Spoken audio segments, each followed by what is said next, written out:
Seja bem-vindo, bem-vinda a mais um programa Nosso Direito em Ação. Nós estamos todas as semanas tratando de temas importantes para o direito e, claro, para todo cidadão e toda cidadã.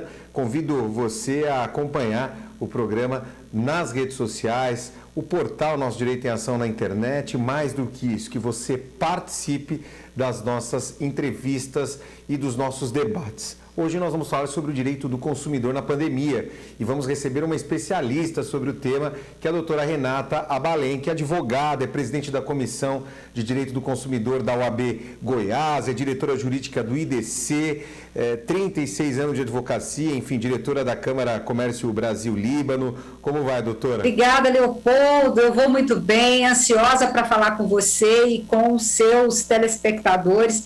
Nós temos realmente muito o que conversar. Esse momento é um momento muito especial da nossa história. É um prazer recebê-la, claro, e dizer hoje que falar de consumidor é falar do nosso dia a dia, de nós, cidadão hoje que está visualizando toda essa transformação, esse período diferente que nós estamos vivendo e como fica a situação, doutora, já indo direto ao assunto, essa questão do consumidor e da consumidora na época de pandemia.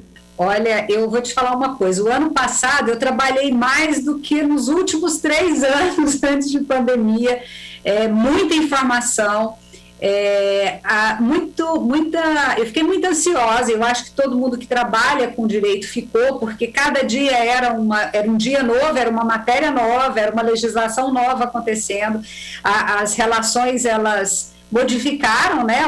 Elas deram, a legislação deu lugar para uma mediação entre consumidor, entre pessoas e empresas, então isso mudou a nossa forma. Agora, o ano passado foi muito tenso, e tenso porque, por causa da quantidade de informação, e eu, enquanto pessoa, com muito medo de não estar, deixar passar alguma coisa. Eu acho que a gente, operador do direito, ainda mais como presidente da Comissão de Direito do Consumidor, eu fui muito demandada, e essa demanda, você correr para ficar à altura da demanda, porque num período de dúvida, a quem se recorre, né? E às vezes a gente dormia pensando assim, meu Deus, e a minha dúvida, onde é que eu ponho?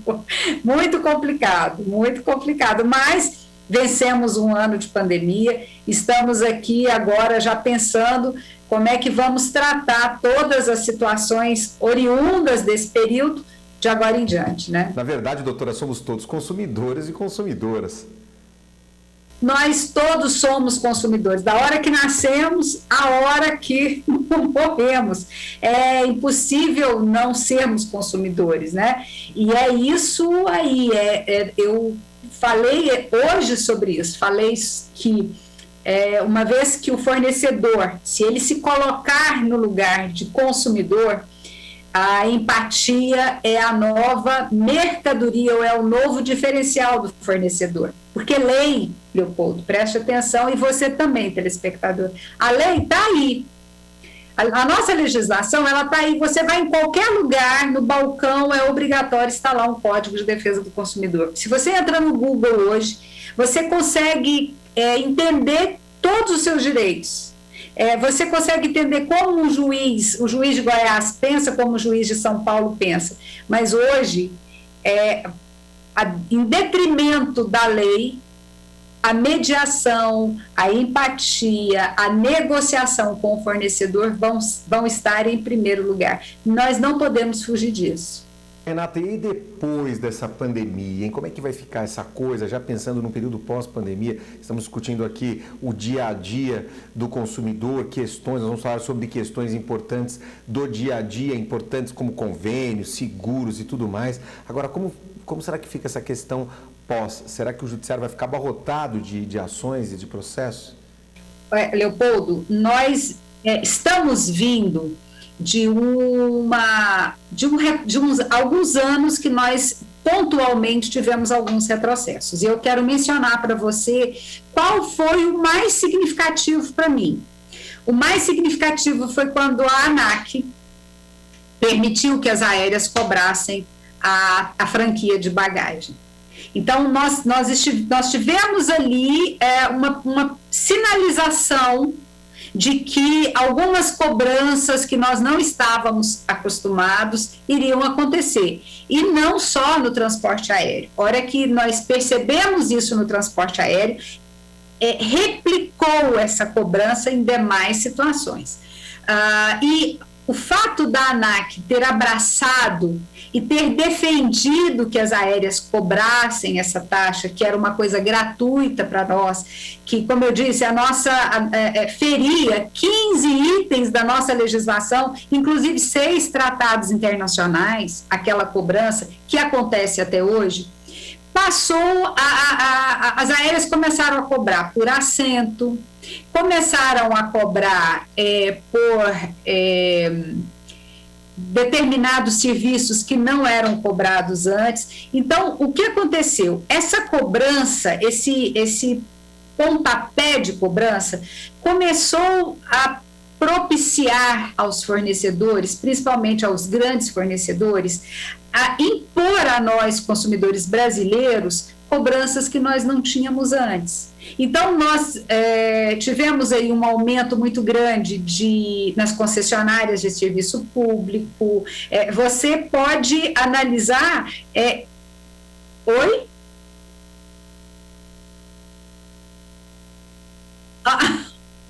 Desculpa.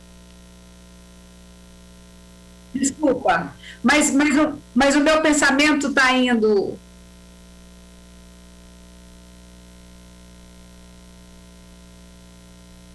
Então, o que ocasionou essa cobrança? Essa cobrança foi o pontapé, como eu disse, de que concessionárias de serviço público e grandes fornecedores começassem a nos cobrar coisas indevidas. Aliado a isso, o Poder Judiciário pontualmente decidiu desfavoravelmente aos consumidores em algumas situações. Eu vou te mencionar. Comprador, compro um imóvel na planta, por algum motivo eu desisto daquela compra, eu não financiei, eu desisti da compra do imóvel. E aí eu postulava em juízo a devolução do dinheiro que eu paguei, né? E eu tinha ali uma multa contratual, ok, mas vai o STJ e me sinaliza que a empresa, a incorporadora pode reter um valor muito maior. Então, nós começamos assim, de 2016, eu posso dizer, verificando retrocessos no que nós tínhamos de direito do consumidor. Pois bem, isso pré-pandemia, tá? Aí vem isso aí foi um cenário que vinha acontecendo, decisões judiciais extremamente insatisfatórias para nós, principalmente para quem, como eu disse, compra consumidor de produtos de valores mais elevados, como é a casa própria, apartamento. Então, ok. Aí nós entramos num período de pandemia, um período em que o governo editou algumas medidas provisórias, uma transformada em lei, e deixou todo mundo em suspenso. Né? Algumas situações muito mal aclaradas, por exemplo, até com as próprias companhias aéreas, a questão da remarcação, da devolução de dinheiro, a questão de shows, de viagens, enfim. Mas o brasileiro ele é muito pacífico nisso aí. Você vê que não houve grandes movimentos no período de pandemia. Ficamos todos assustados. Eu acredito que ninguém entendeu o que estava acontecendo no ano passado com muita tranquilidade. Então, alguns direitos que nós tínhamos nós postergamos por causa do isolamento, nós deixamos passar, nós relevamos, e agora que a gente percebe que o isolamento ele está caminhando, nós ainda continuamos isolados, quer dizer, menos, mas continuamos isolados, agora é que o consumidor vai se dar conta de determinadas situações. E agora é que nós vamos ver para onde esse consumidor vai correr. Para onde que ele vai correr? Ele vai correr para o fornecedor dele? Não, o grande fornecedor ele não está pronto para atender essa demanda no país. ele vai correr para o Poder Judiciário. E aí reside também, de igual modo, o perigo, porque o Poder Judiciário, hoje alguns tribunais estão fazendo comitês de gerenciamento de crise, de situações relativas à Covid, porque já se prevê a enormidade de ações judiciais que vão acontecer. Na verdade, é uma dos motivos que dá mais ansiedade para nós, operadores do direito, porque ninguém sabe o que vai acontecer. Tudo que a gente vai estar trabalhando aqui, Leopoldo, é no campo da hipótese.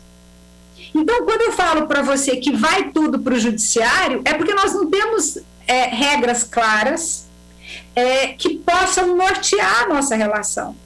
Eu vou te dar um exemplo. Comprei uma passagem de São Paulo para Goiás. Tentei falar durante 5 dias na companhia aérea, eu não consegui. Eu pedi o meu filho, que estava em Goiás, para ir no aeroporto, para tentar resolver. Chegou lá, ele não pôde resolver, porque não era eu. Eu tive que pegar um transporte, um Uber, eu tive que sair da minha casa, em São Paulo, e ir no aeroporto para tentar resolver, porque o site, ele só fazia vender passagens. Ele vai entrar imediatamente e vai fazer uma reclamação no consumidor.gov. Eu fiz 2.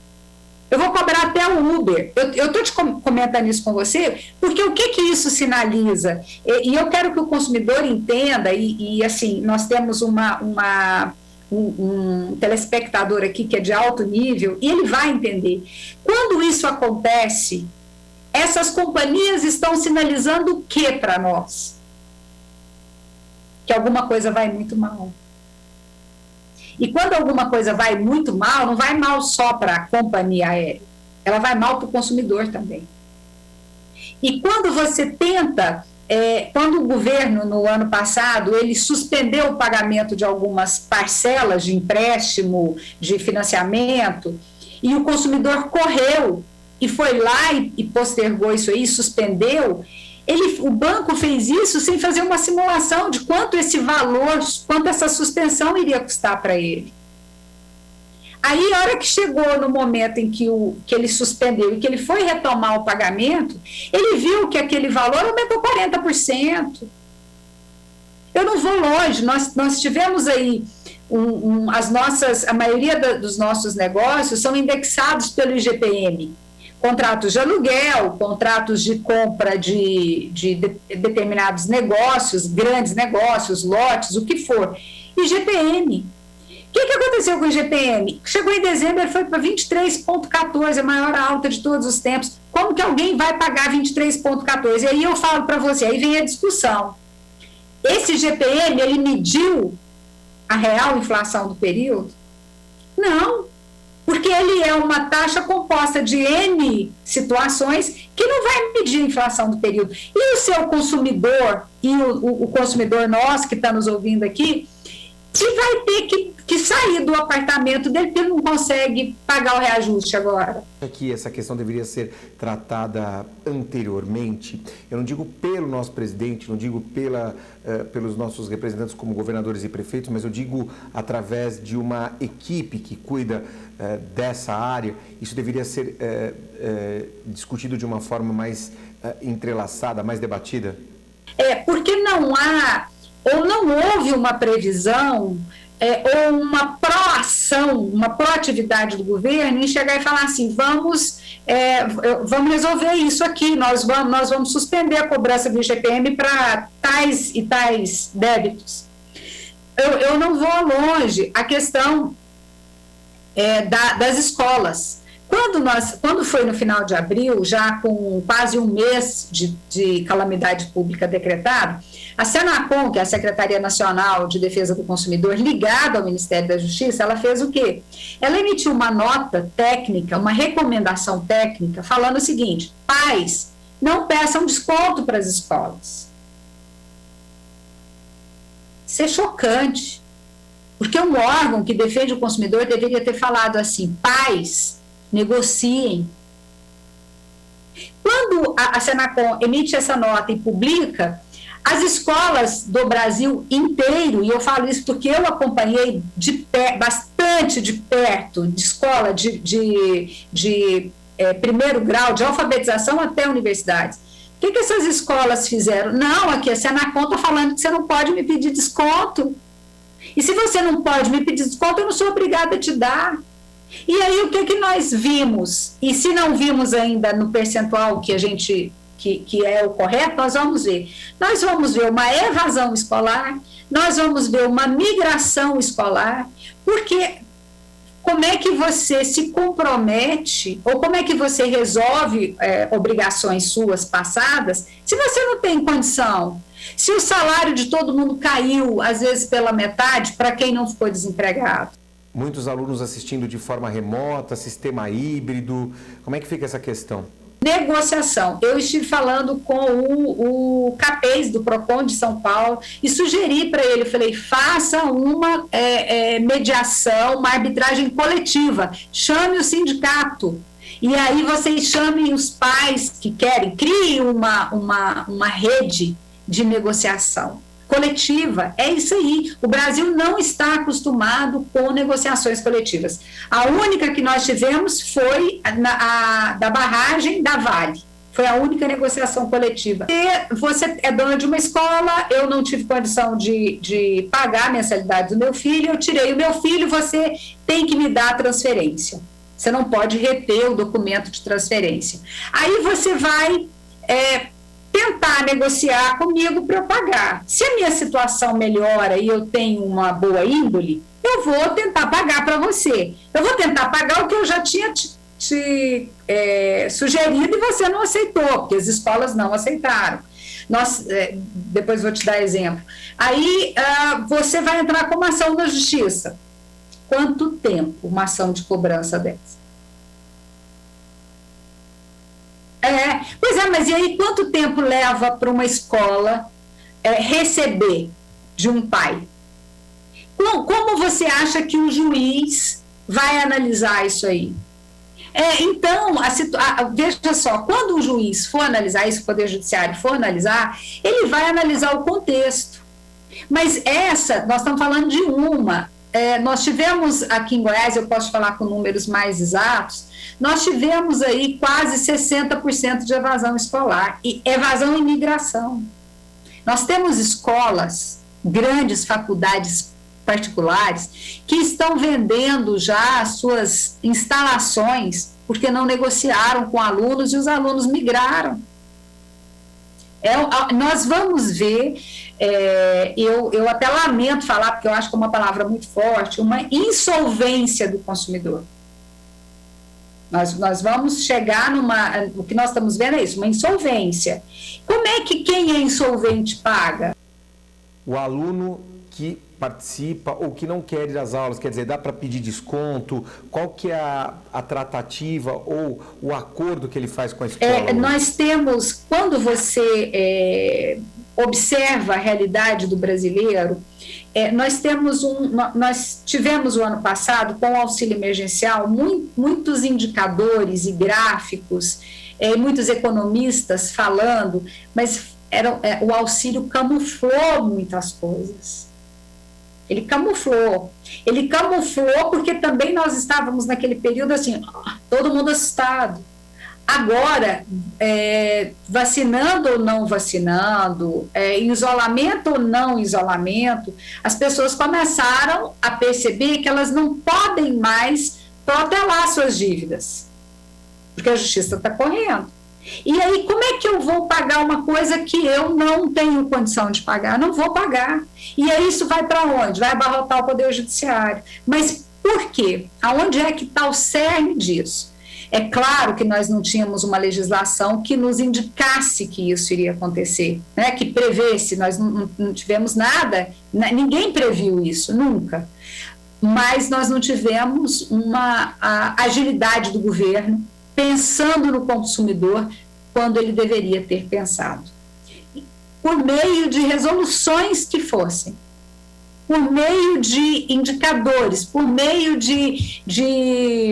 dos responsáveis chegarem e falar assim, gente que mexe com incorporação, vocês são o maior gerador de empregos no país, Mas o que adianta vocês serem os maiores geradores de emprego do país e estarem com seus estoques de imóveis lotados e buscando retomar imóveis de quem não conseguiu pagar? Então, é um ciclo. Eu entendo que, o governo falhou falhou para conosco, brasileiros. E não estou falando do tratamento sanitário, não. Eu estou falando no tratamento das questões consumeristas. Eu entendo assim que a primeira coisa que se cria, e depois eu quero comentar isso com você, se a gente tiver tempo, é um gabinete de crise. Meu escritório em São Paulo, nos 15 dias depois de decretada a pandemia, a calamidade pública, nosso escritório foi convidado a trabalhar para uma grande escola particular em São Paulo, classe A, que queria saber de nós como é que eles iriam resolver, porque ainda o ensino à distância deles não era um EAD, não era o que o Ministério da Educação exigia, enfim.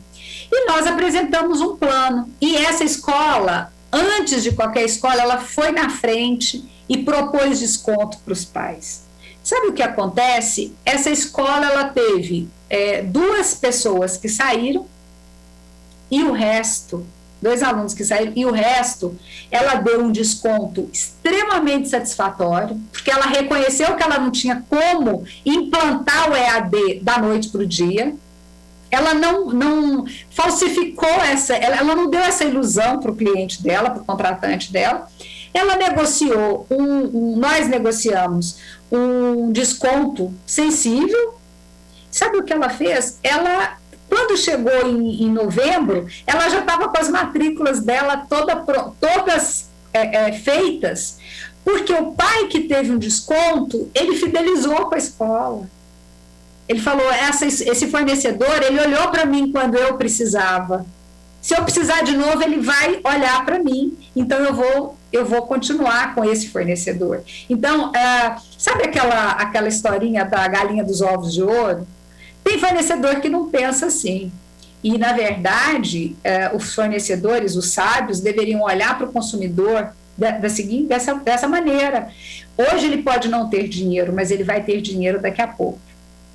Né? Isso deveria, assim, sem muita utopia, né? Porque também é muito utópico isso aí, isso deveria ter partido do governo, de novo, publicando notas técnicas, notas de como é que as pessoas, fornecedores e consumidores deveriam se portar. Nossa, mas eu falei demais. A questão do seguro. E aí eu falo, seguro de vida, porque a pandemia, será que cobre? Quer dizer, morreu por Covid, né? A família vai receber um seguro aí porque o parente faleceu, ou o beneficiário porque faleceu de Covid. Olha, eu vou falar uma coisa para você, porque isso foi uma das coisas mais interessantes no começo da pandemia. Não sei se você sabe que a nossa cártula de seguros no Brasil, ela não paga o seguro por morte por pandemia. Né? E isso vai gerar uma disputa, do mesmo jeito que ela não paga para suicídios, ela não paga para uma série de coisas, a pandemia, ela não é segurada. Então, nós vamos ter, quem tinha um seguro de vida de R$1 milhão e, infelizmente, perdeu a vida. Como é que ele faz? Os filhos estavam amparados, imaginando que tinha um seguro. Aí, o consumidor, quem faz um seguro desse, não está preparado com pandemia. Aí, quando ele vai ver, o seguro não paga a morte por pandemia. E aí? Aonde que isso vai desabar? No judiciário. Doutora, e por exemplo, por parte das escolas, quem está do outro lado, quer dizer, é importante que negociem, e os alunos que não querem ou não podem saldar ali a sua mensalidade de uma forma equilibrada, ou não querem frequentar as aulas e querem um acordo, isso dá para ser negociado? Como é que fica essa situação? Hoje, nós vamos cair no judiciário, porque existem situações nessa relação que não são você não consegue uma resposta. E hoje, assim, vamos lá, um dos grandes clientes do judiciário são os planos de saúde.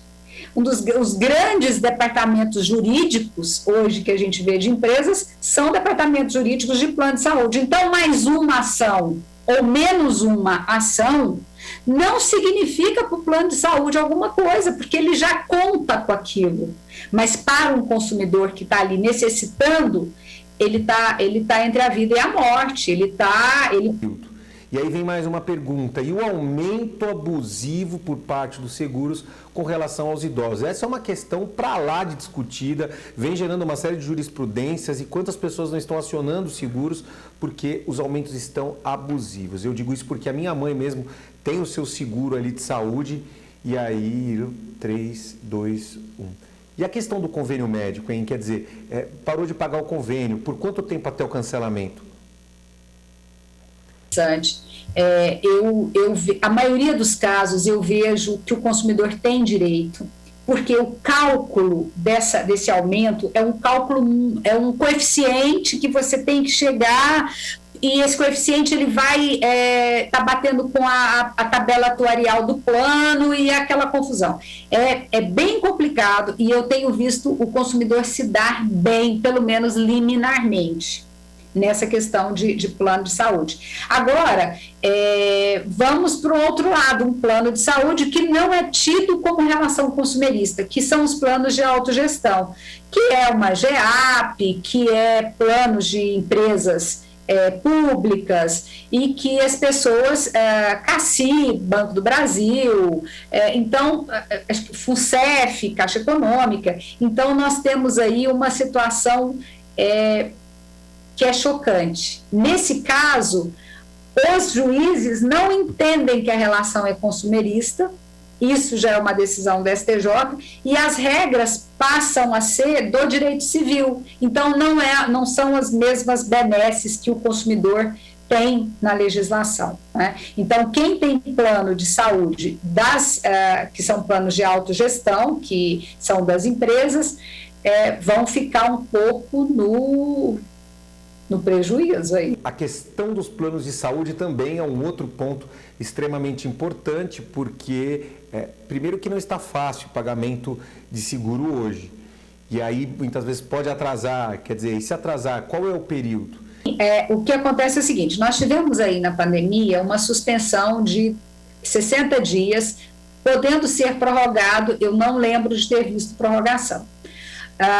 Então, esse não pagamento, ele deixou de acontecer, mas ele vai acontecer agora com um juro e uma correção monetária aviltante, quer dizer que é preocupante também isso aí. Mas o consumidor que não, ou que deixou de pagar, que está em atraso com 59 dias, e se ele for notificado, ele vai ter o plano dele cancelado. E esses 59 dias, eles não são intercalados, não precisam ser corridos, eles podem ser intercalados. Então, hoje, nós podemos deixar de tudo, menos deixar de um plano de saúde, porque se está ruim com o plano de saúde, imagina sem plano de saúde nessa situação. É uma coisa que eu falo para o consumidor, se proteja.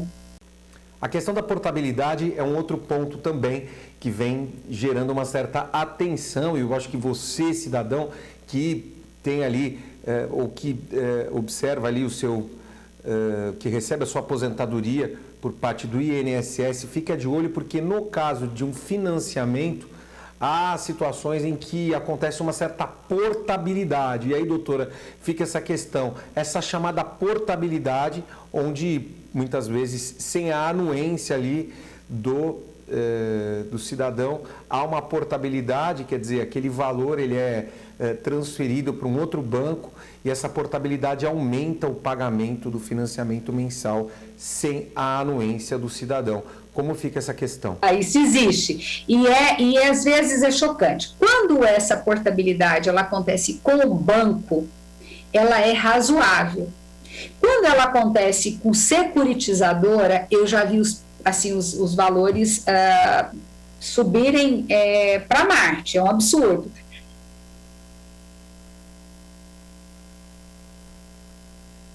Por exemplo, às vezes o banco ele está com dificuldade e ele vende a carteira dele.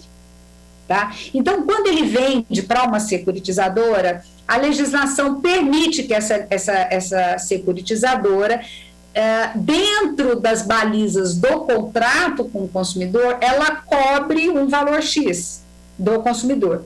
Então, eu já vi aumentos razoáveis, um percentual dentro da normalidade, com bancos, a portabilidade com bancos. Quando é securitizadora, e não digo só empréstimo consignado, viu, porque isso acontece em vários tipos de financiamento, inclusive, a securitizadora, ela cobra valores e aí são exorbitantes. Aí o que o consumidor faz?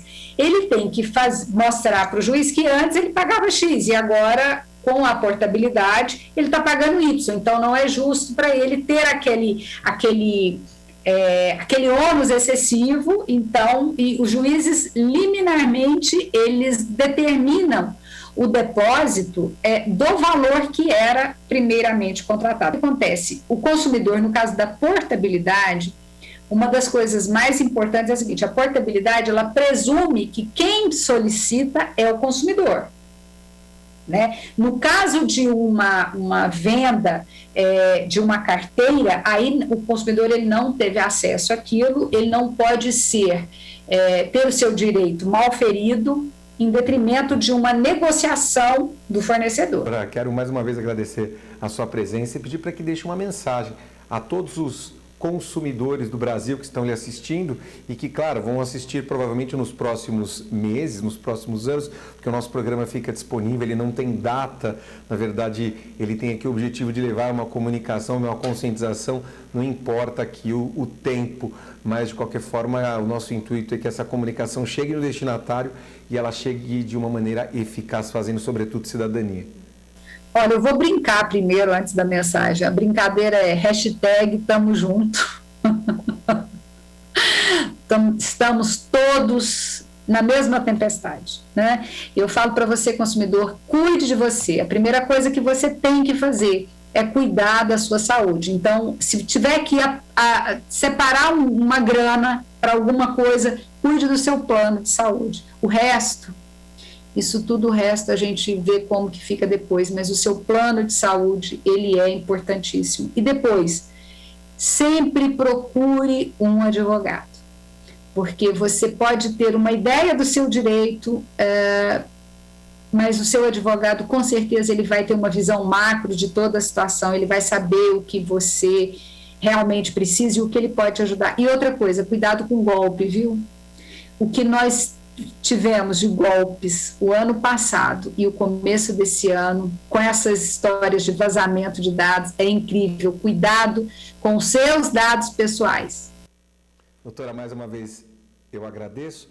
E o programa Nosso Direito em Ação vai ficando por aqui. Eu quero agradecer a sua atenção, a sua participação. Vamos agir como a doutora Renata Abalém nos ensina. Ela, na verdade, trouxe aqui uma série de questões, mas mais do que isso, trouxe uma reflexão. Nós precisamos participar, não podemos ser agentes meramente espectadores, mas precisamos ser realmente agentes efetivos e com ação. O programa Nosso Direito em Ação fica por aqui. Até a próxima semana.